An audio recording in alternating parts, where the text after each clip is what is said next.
Today, we'd be doing mixed methods approaches in sociological research. So, mixed methods approaches in sociological research.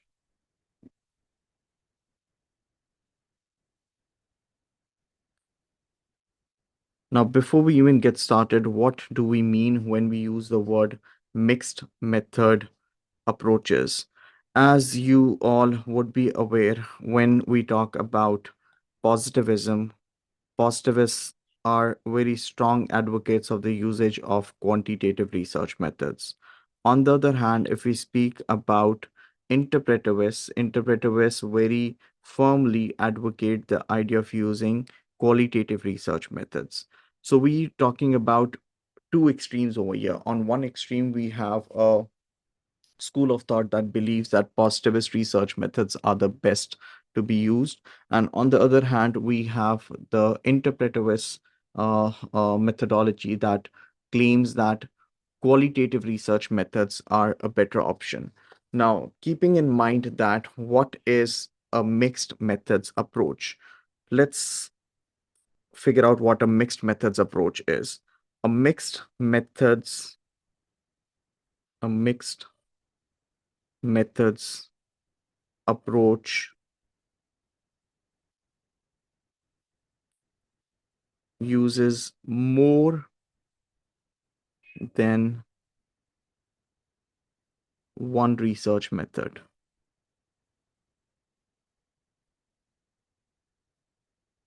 A mixed methods approach uses more than one research method in a study.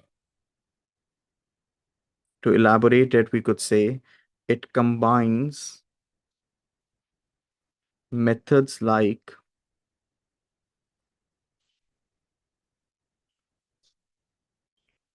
qualitative data, example, we could say interviews, unstructured interviews maybe,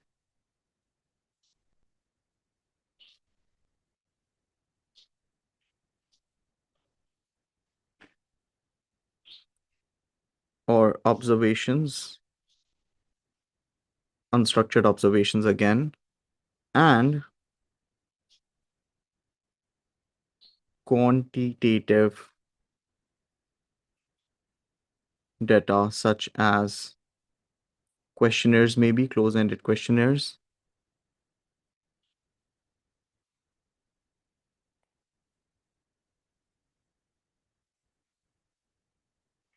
to get a fuller understanding of the issue being investigated.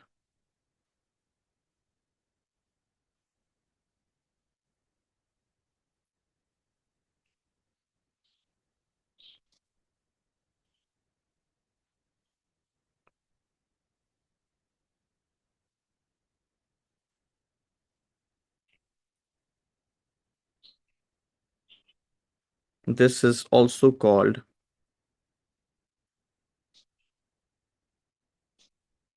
methodological pluralism.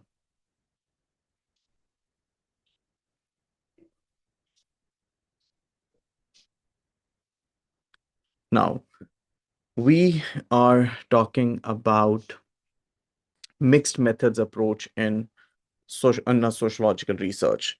As we speak about this mixed methods approach in a sociological research, we are referring to using more than one research method. We're talking about, or we're referring to using more than one research method to be able to conduct a research. Now, how does more than one research method, how does using more than one research method help us with our research, with our investigation? Of course, if you're using more than one method, the idea over here is to enhance or to increase the understanding. Now, whatever the topic is, whatever the issue is that a sociologist is trying to conduct a research on, if you're using multiple methods, the idea over here is that the usage of these multiple methods, this would enhance, or this would increase the understanding that a sociological research worker has on a particular topic or of a particular topic. Now, this particular phenomenon, this is also referred to as methodological pluralism. Now, taking this ahead, I could give you guys an example over here. If we speak about, let's just write this down as well.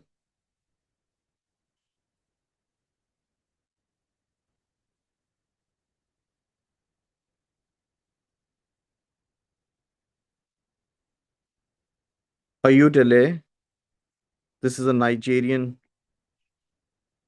researcher. He studied crime. He studied crime reporting amongst female market traders in Nigeria, right? So he wanted to conduct a research on how female market traders in Nigeria, they reported their crime, the whatever the kind of crime, let's just say if they were a victim to any crime, how is it that they reported that crime to the police? So Ayodele in 2015 studied crime reporting,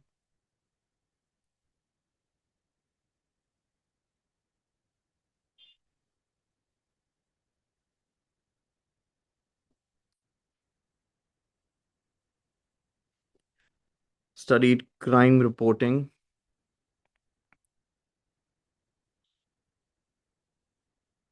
among female market traders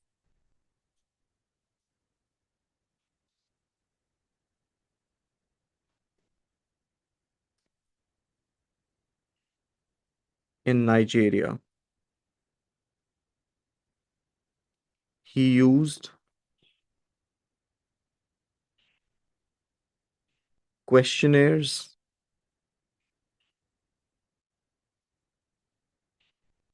to collect numerical data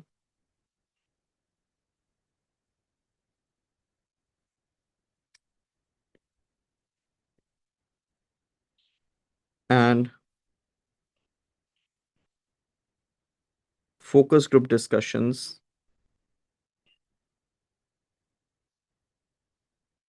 for a detailed insight.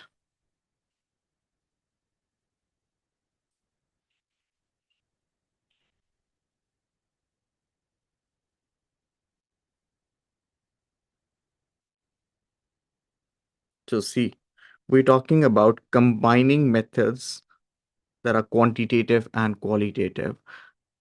That is what Ayodele did. He collected data through questionnaires, and when you're collecting data through questionnaires, he intended on collecting numerical data, and at the same time he used focus group discussions. That is an example of qualitative data collection, right? Now, taking this ahead,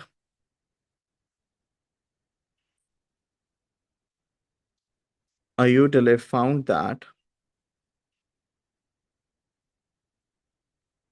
many women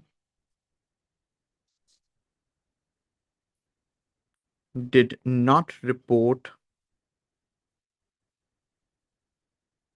crimes to the police because they felt the police were either unwilling or unable to help. Now, what is it that I'm trying to explain you through this example? Number one, this example shows us how methodological pluralism, that is using more than one methods, in practice is actually put to use by sociologists. So we spoke about this gentleman, this researcher, Ayodele. I think he's a faculty member at the State University at in Nigeria. He figured out that he was trying to conduct a research. He was trying to conduct a research on the instances of crime reporting amongst female market traders in Nigeria. He used questionnaires for the collection of quantitative data. He used focus group discussions for the collection of qualitative data. Now, taking this ahead,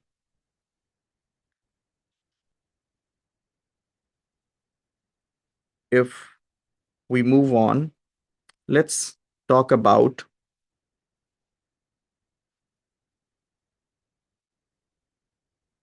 why we should use a mixed methods approach.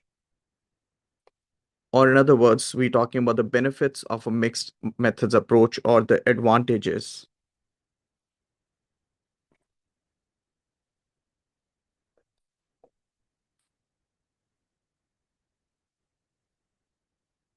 Advantages of a mixed methods approach.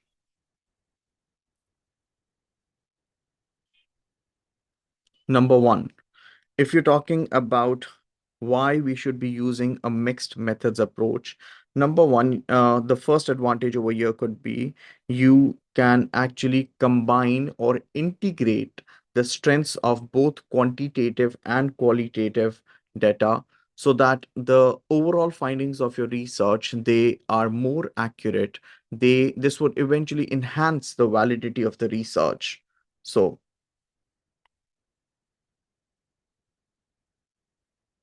we could say integration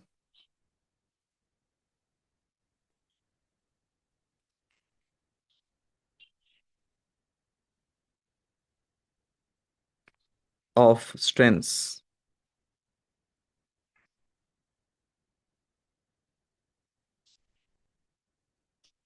What sort of integration of strengths are we talking about?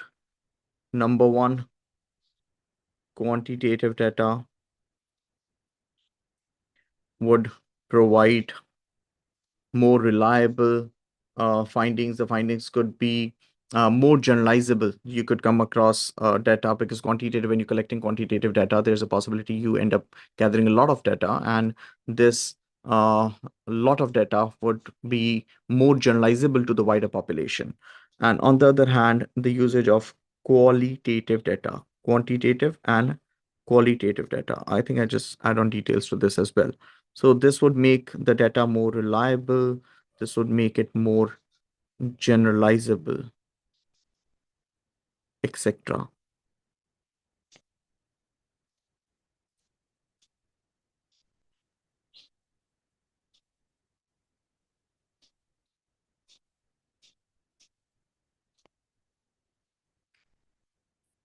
Whereas qualitative data, I'm sure you're aware, is more rich. You come across in-depth information,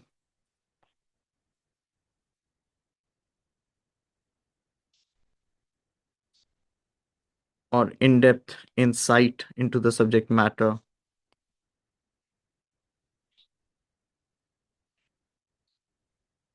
This would provide you with detailed meanings to what has actually happened.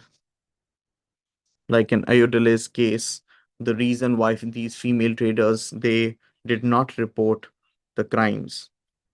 One. Number two, the second strength that we should put to use over here, that we could note down over here, is an enhanced validity, or this increases the validity of your research findings.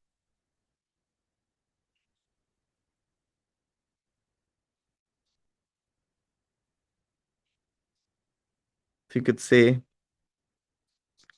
combining methods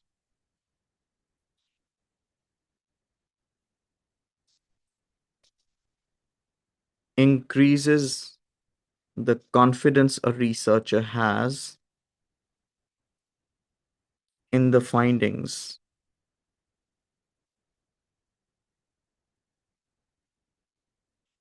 You could also cross-check.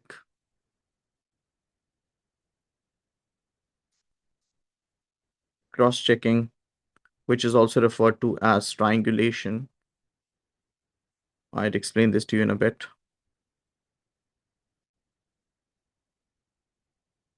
From multiple sources. So you're actually collecting data through multiple sources, which would enhance the validity of your findings. This could be used as a second strength. Number three,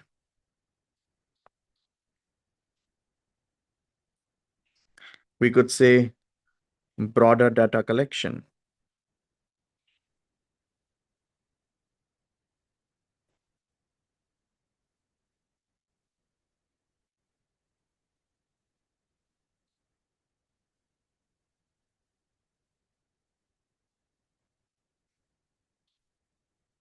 Mixed methods allow researchers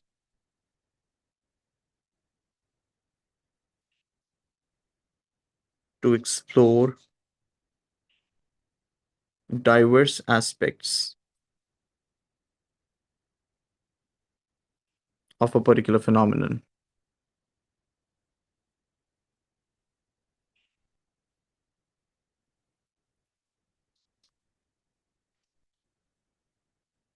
Reducing limitations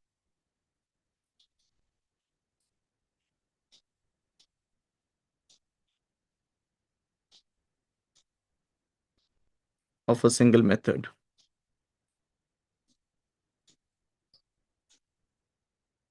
Limitations of a single method.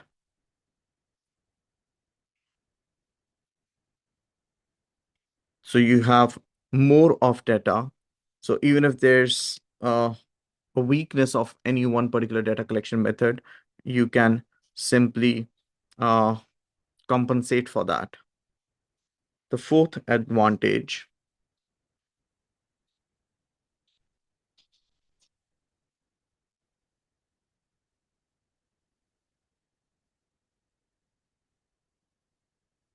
you could use triangulation. This term was coined by Norman Denson. We'd speak about it in a bit. So triangulation could be used for cross verification or cross checking.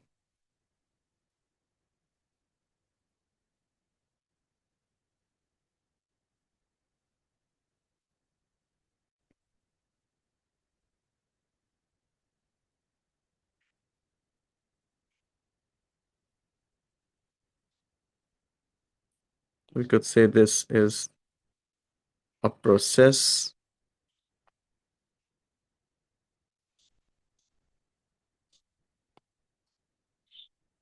this is a process of cross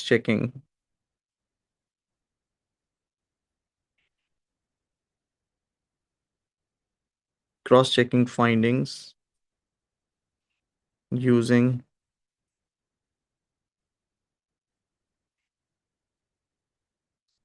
different methods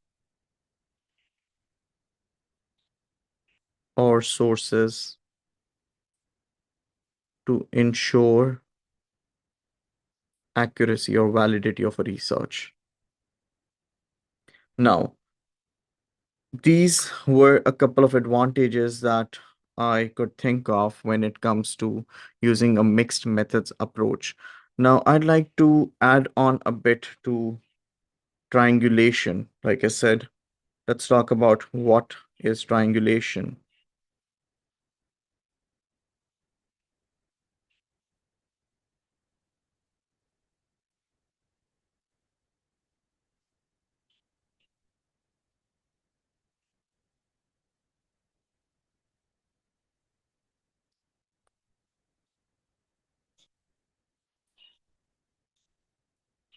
We could say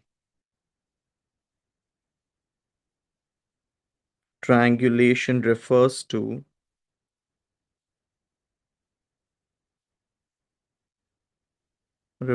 the use of multiple methods,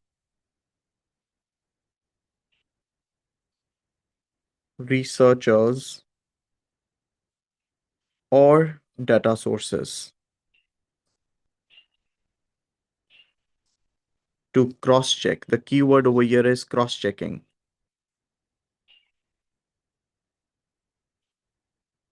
To cross check the accuracy or let's call it the validity and reliability, that is the consistency of research findings.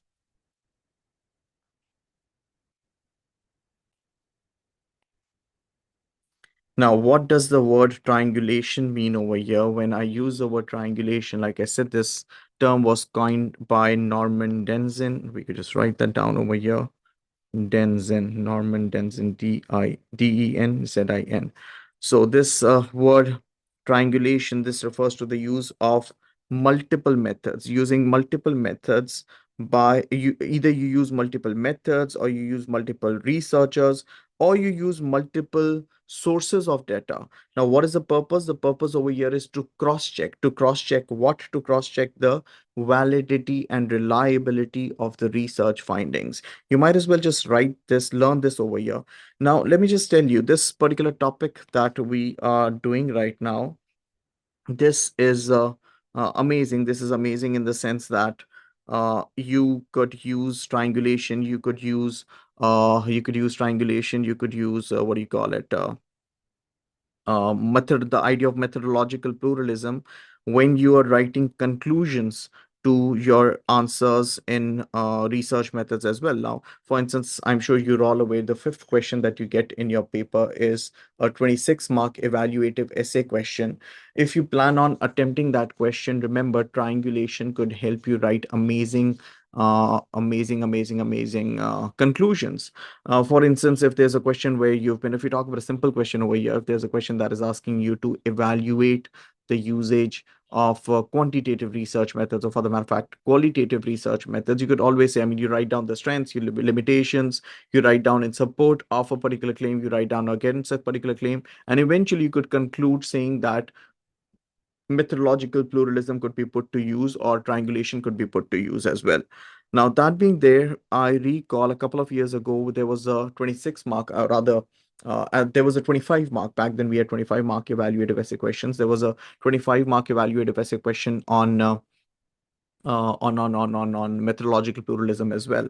So either you could get a 26-mark question on this, considering the current paper structure, or you could use this as a conclusion, or let's just say you get a 6-mark question in question two, where they ask you to write down two strengths of the usage of triangulation, two strengths of the usage of methodological pluralism. So there are multiple ways, there are multiple places where you could actually put this knowledge to use.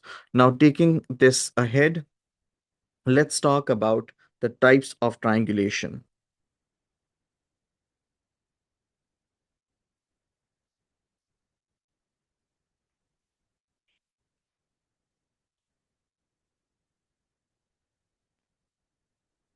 As we speak about the types of triangulation here, number one, to begin with, we could refer to methodological triangulation. We could refer to methodological triangulation. Now, what exactly is methodological triangulation? Let me just put it down over here first.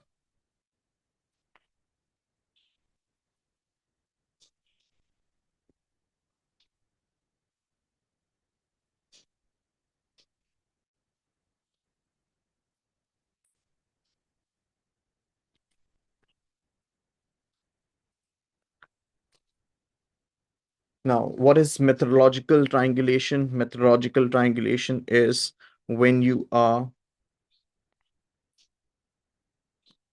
using two or more methods for data collection.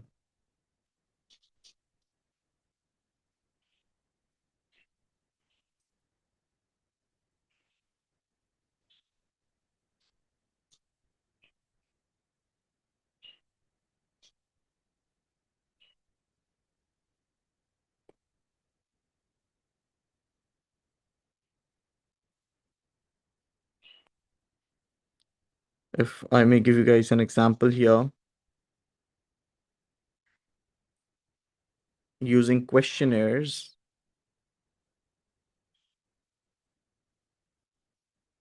to collect data and participant observation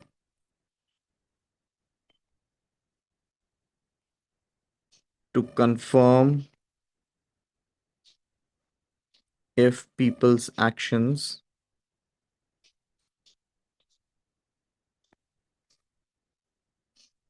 match what they said.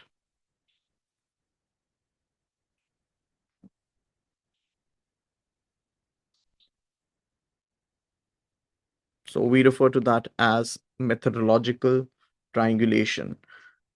Number two, so see, it's super simple. You are using a questionnaire to collect data first. You're using a questionnaire to collect data first, and then you're using participant observation to confirm if people's actions are according to what they had said. One. Number two, we could speak about researcher triangulation.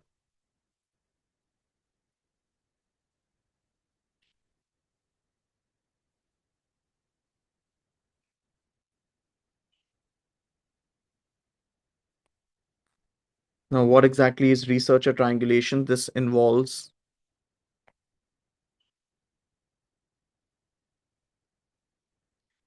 more than one researcher to collect data. And this would, of course, reduce biases. Let's write that down as well. To reduce biasness.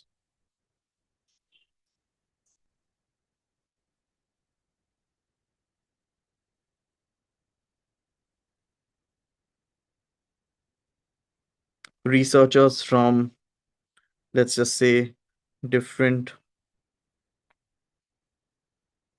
backgrounds, such as different age brackets, such as different gender, or for the matter of fact, ethnicity, if they agree on the results. And this would, of course, increase reliability too.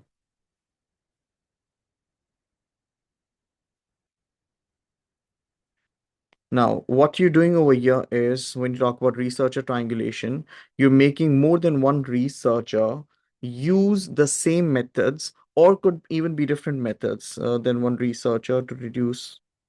We could write down this, including, I just add up a line over here.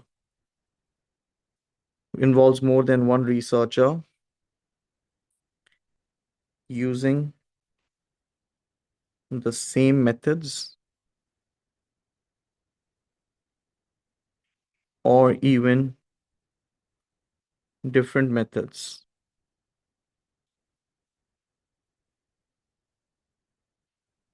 to reduce bias. Number three, we could talk about data triangulation.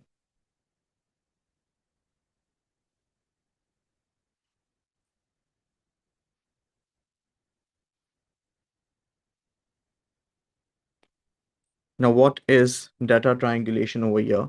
This involves collecting data from multiple sources at different times or even contexts. So let's just write it down. Involves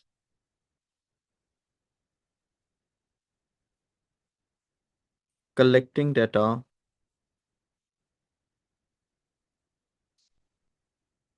from multiple sources at different times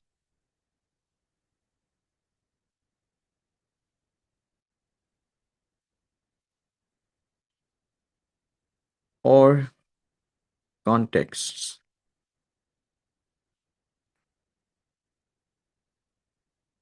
For instance, the classic study that I keep on referring to, the study that was conducted by Venkatesh.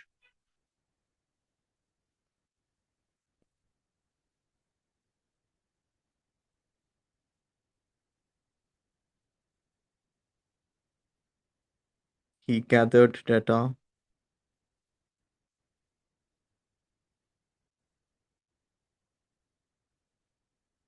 He gathered data from the gang members. Remember, he had conducted a research in Chicago. He also wrote a book with the name Gang Leader for a Day. He gathered data from participants and also his own experiences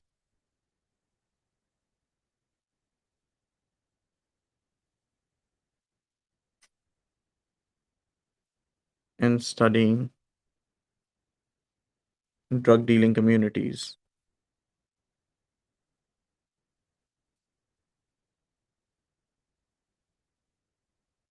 So these were a few types of triangulation that I'd expect you all to know of. And if I take this a little further, I could we could quickly discuss a couple of examples. Sir, can you show the last triangulation part? Yeah, sure.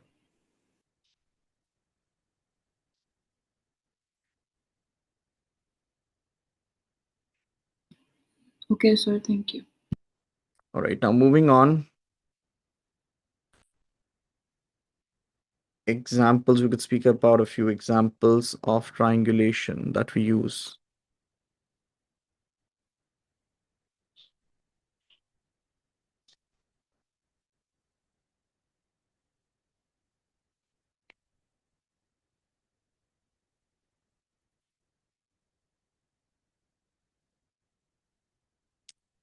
Eileen Barker had conducted a research on the Unification Church in 1984, also referred to as Moonies.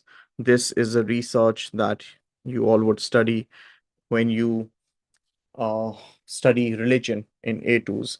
So Eileen Barker, she used participant observation,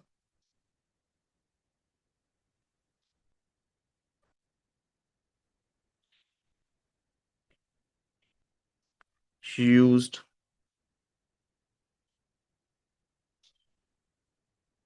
questionnaires, and even interviews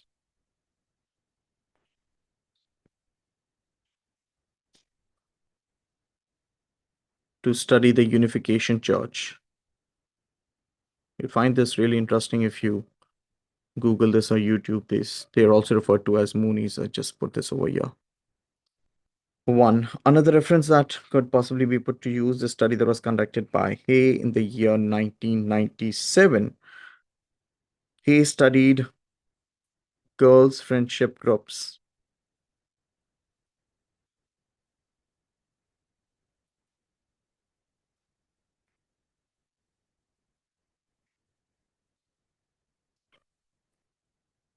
In London schools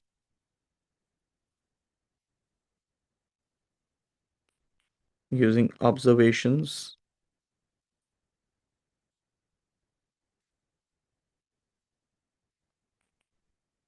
personal diaries, and notes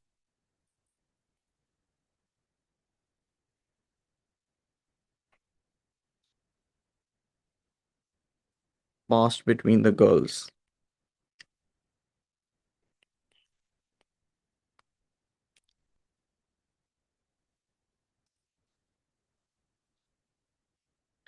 Now, these could be examples. Now, if we have a look at this using participant observation, along with questionnaires, along with interviews, this is an example of triangulation. Moving on, if we talk about the study that was conducted by Hay, we see using observation, personal diaries, and even notes that are passed on between girls to be able to collect data. Now, there are certain benefits of mixed methods and triangulation. If you talk about these benefits, number one, they make your research more stronger. How is it that they're making your research more stronger? Because when you're combining methods, this helps a researcher overcome the weaknesses of an individual method. For example, if we speak about questionnaires, questionnaires are reliable, but at the same time, we need to know that they lack depth. If I may give you another example over here, if you talk about observations, observations provide you with great detailed data, but observations, I'm referring to an unstructured observation. These observations, they might not be very reliable. An unstructured observation is typically low in terms of reliability. Another benefit, another advantage of using mixed methods and triangulation could be the researcher getting hold of a more complete picture. The researcher has a more complete picture of uh, what they have been investigating. For instance, mixed methods provide a deep understanding of the topic by combining numbers along with detailed explanation. And not to forget the major advantage over here of cross-checking data, like we said, triangulation. Now, these are a couple of advantages of using mixed methods, but at the same time, I think we might as well just take a note on the challenges or the disadvantages, or rather say the weaknesses of mixed methods.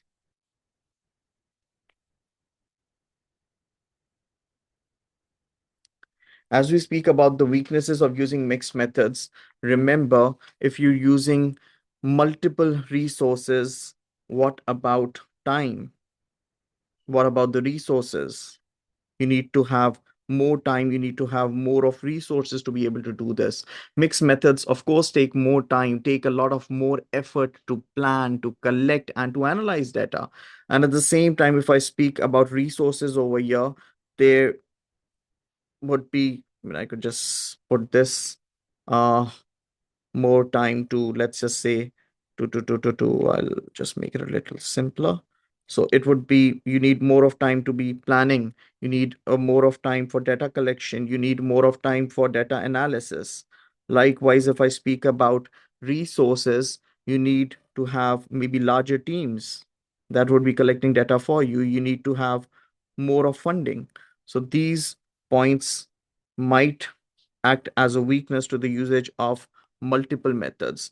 Another point that we could bring in under discussion over here is, what if you are collecting data through through multiple resources, right? What if you're collecting data through multiple resources, but when you come up, when you end up comparing this data, what if you come across data that is conflicting?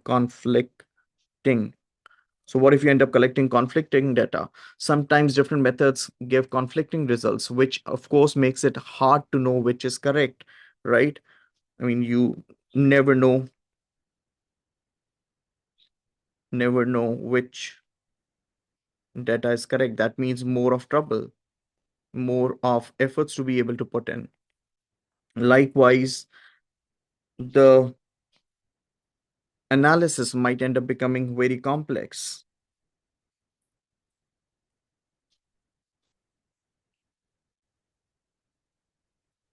I mean, let's just make it simple.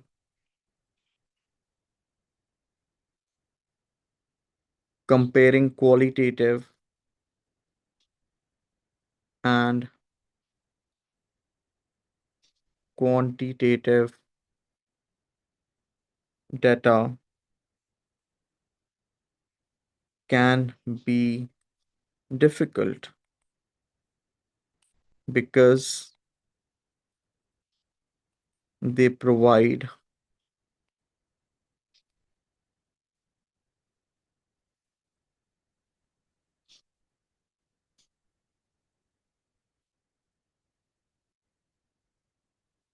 different types of information.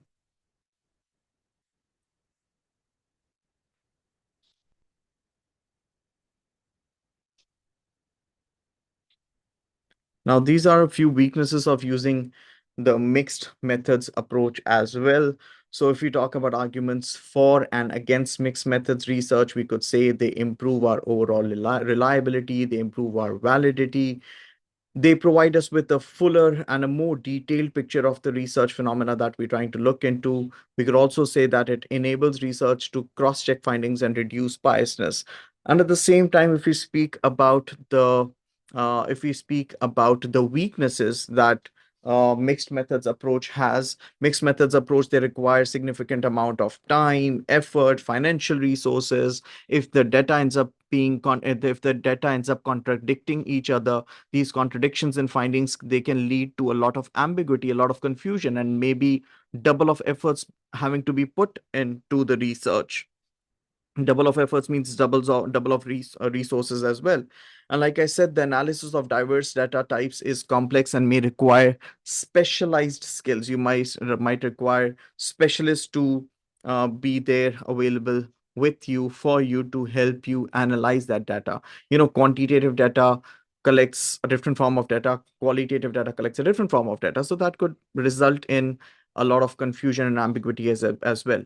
Now, like I said, this particular topic, or the content that we just studied in this particular topic on methodological pluralism and triangulation, this can help you write amazing conclusions to 26 mark evaluative essay questions. You could get a 4 mark question where they might ask you to describe any two features, describe maybe any two advantages of the of triangulation or mixed methods approach. You could get this in question 2, where you're typically asked to explain either two strengths or two limitations, or one strength and one limitation as well. So this is something that could act as a cherry on the top if you are writing 26 mark answers too. Now, like I had initially said, I recall we had a question on methodological pluralism a couple of years ago, good 8, 10 years ago. And if I may, I think, if I'm not sure, maybe May 2014. I'm not sure. I'm not really sure about that. But yes, I do recall there was a question a couple of years ago. Now, what if this is the next 26 mark question for you? If this is the next 26 mark question for you, is this difficult? No, it's not difficult at all. How is it, or what is it that we can do to be able to score well? Now, like I typically say, a 26 mark evaluative essay question, for a 26 mark evaluative essay question, ideally right around C, because for a 26 mark question, we have got about, say, 40 minutes to be able to write that answer. And you should practice yourself. You should practice to be able to write around 900 to 1000 words. So if the question over here reads, evaluate the view that research methods are most effective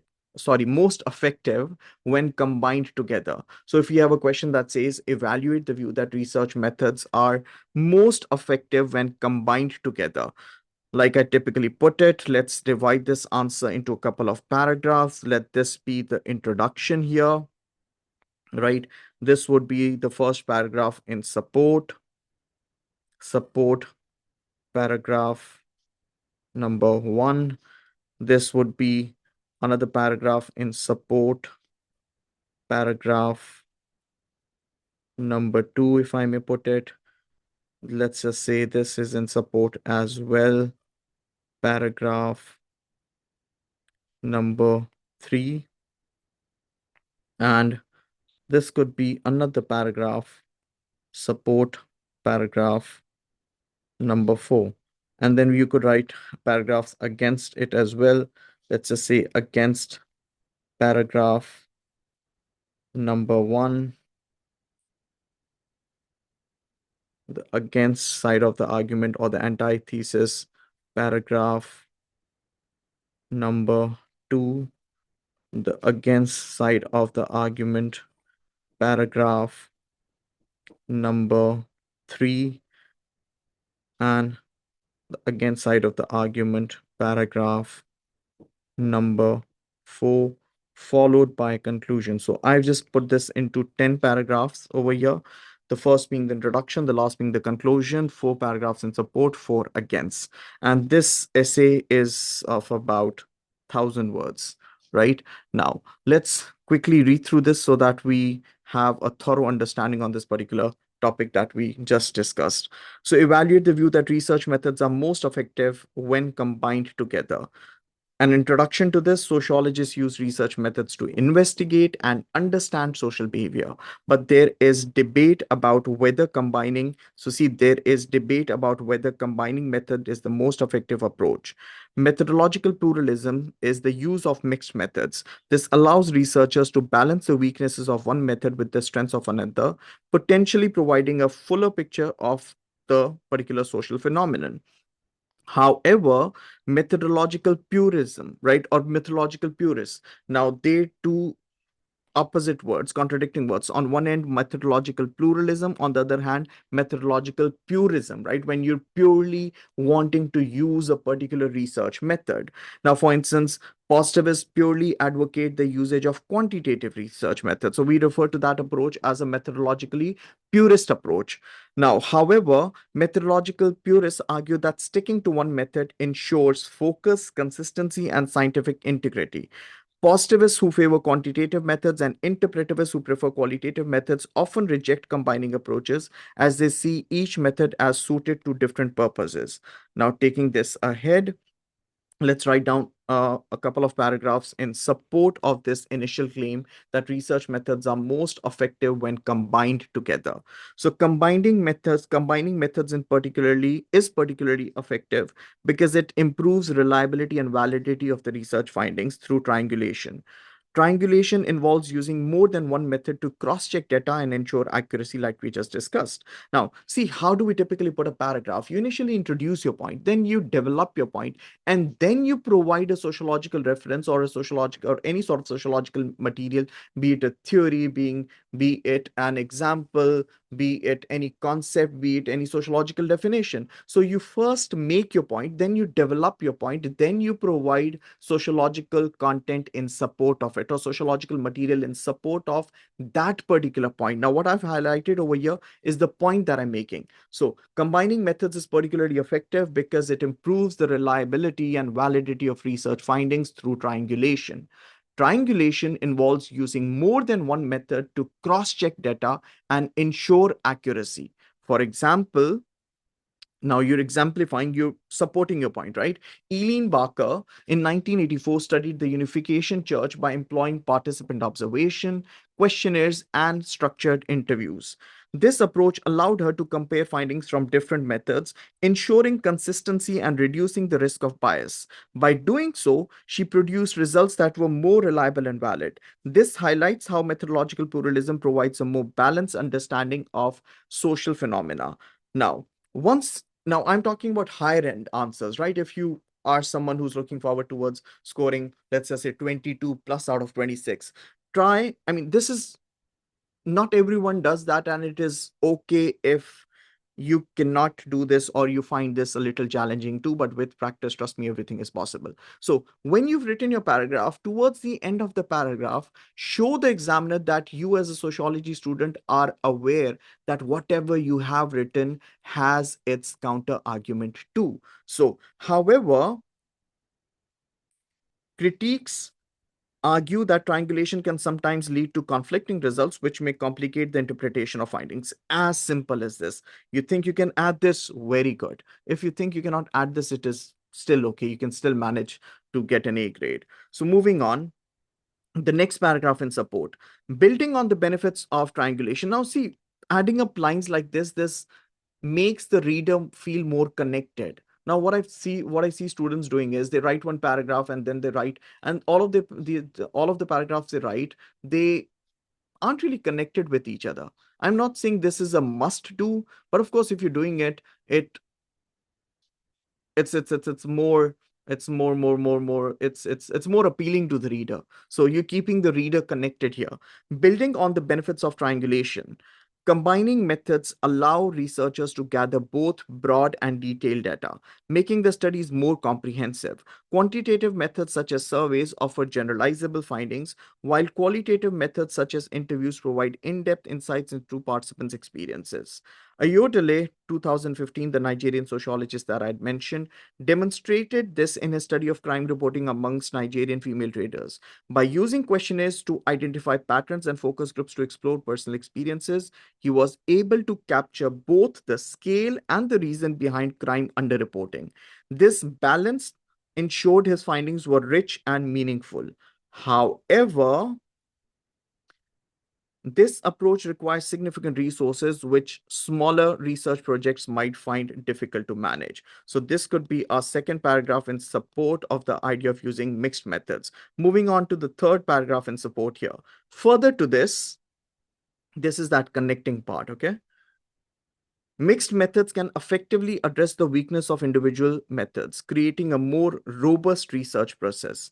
Every method has limitations. For instance, surveys may lack depth while observations may lack reliability.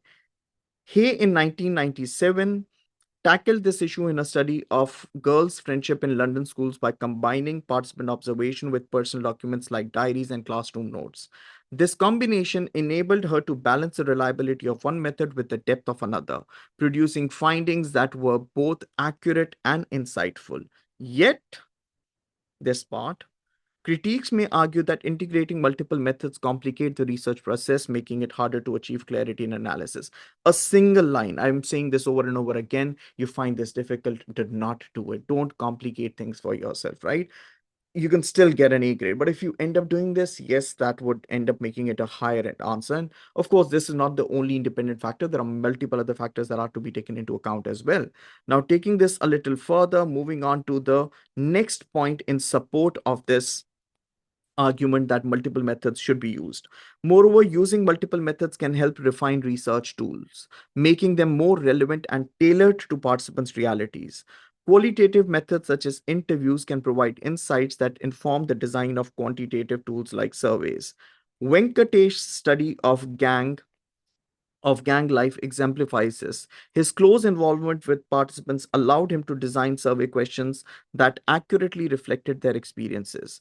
This iterative process ensured that his research captured meaningful and relevant data. However, some positivists might argue that qualitative methods lack the objectivity required for scientific sociology, which could reduce the reliability of the research overall. Now, this would be the fourth paragraph. Remember, this is not a model answer. This is just an answer that I believe if you have a look at the assessment objectives AO1, AO2, AO3, whereas for assessment objective AO1, you have 8, the CI dedicates 8 marks. For AO2, the CI dedicates 8 marks. And for the evaluation analysis purpose, the CI dedicates 10 marks. I keep on talking about these assessment objectives very often.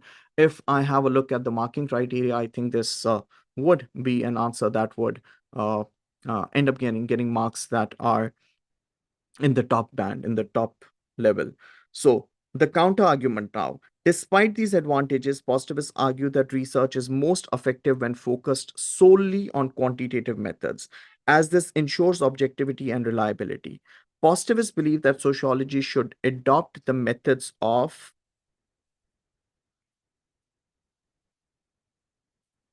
natural sciences, focusing on measurable numerical, focusing on measurable numerical where you go, focusing on measurable numerical data. For example, Durkheim's study of suicide used official statistics to identify social patterns, producing reliable and generalizable conclusions.